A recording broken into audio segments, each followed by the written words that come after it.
Dans cette vidéo de cours, nous allons à présent voir la deuxième et dernière partie du chapitre 3 concernant les interactions et les forces. Et nous allons aborder le grand 3 intitulé le poids et la masse. Ce que l'on appelle le poids, c'est quelque chose qui est lié au fait de peser, ce que l'on appelle la pesanteur. Au contraire, l'absence de poids est appelée impesanteur. Pour illustrer ce phénomène d'impesanteur, phénomène au cours duquel on ne pèse plus, au cours duquel notre poids ne peut plus s'exercer, vous avez une photo sur laquelle vous pouvez observer Thomas Pesquet et d'autres membres du CNES, le Centre national d'études spatiales, qui sont en état d'impesanteur à bord d'un Airbus spécial qu'on appelle l'Airbus 0G.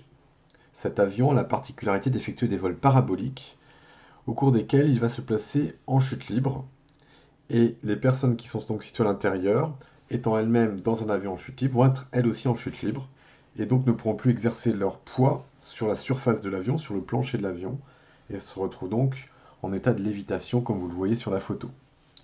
Pour bien comprendre ce qui se passe, imaginez-vous à l'intérieur d'un ascenseur qui serait situé au 300e étage d'une haute tour, et soudain quelqu'un coupe les câbles de l'ascenseur chute et vous êtes à l'intérieur. Comme l'ascenseur chute et que vous êtes dedans, vous allez vous-même chuter, et vous ne pourrez donc plus exercer votre poids, c'est-à-dire peser sur le sol qui lui-même est en train de chuter, de se dérober sous vos pieds. Et vous vous retrouverez comme les cosmonautes ici, en train de flotter au milieu de l'ascenseur. Concernant cet Airbus, je vous conseille de voir une émission de C'est pas sorcier intitulée Le vol en apesanteur. Je vous ai mis le lien en bas ici de l'image. Vous l'avez également sur le cours que vous avez photocopié. L'émission dure une bonne vingtaine de minutes. Elle illustre parfaitement bien tous les aspects de ce vol en apesanteur. N'hésitez pas non plus à aller voir une visite guidée de la Station spatiale internationale, l'ISS. Je vous ai également mis un lien pour voir Suni Williams, une spationaute américaine qui vous fait une visite guidée de cette station spatiale. Et puis d'une manière générale, de très nombreuses vidéos sur les spationautes à bord de l'ISS sont disponibles. Il suffit de taper ISS sur YouTube par exemple et vous aurez un grand nombre de vidéos qui sont la plupart du temps assez impressionnantes. Premièrement, parlons de la nature de la masse et du poids. Qu'est-ce que la masse? Qu'est-ce que le poids? Les deux grandeurs sont très souvent confondues l'une avec l'autre, et pourtant le physicien, lui, sait qu'il existe une vraie différence entre les deux.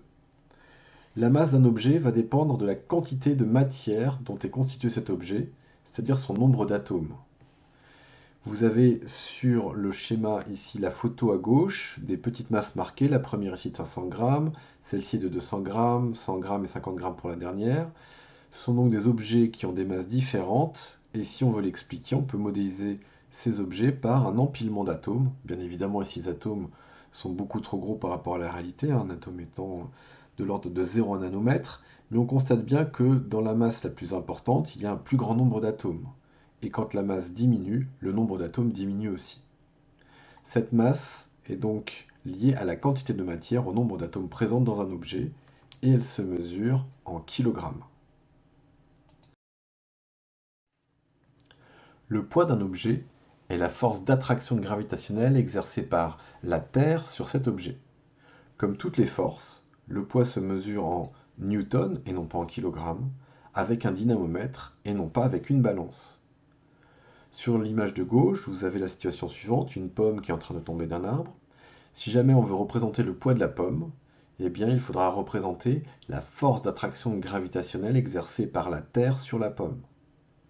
Il est donc bien plus rapide de dire le poids de la pomme plutôt que la longue expression précédente.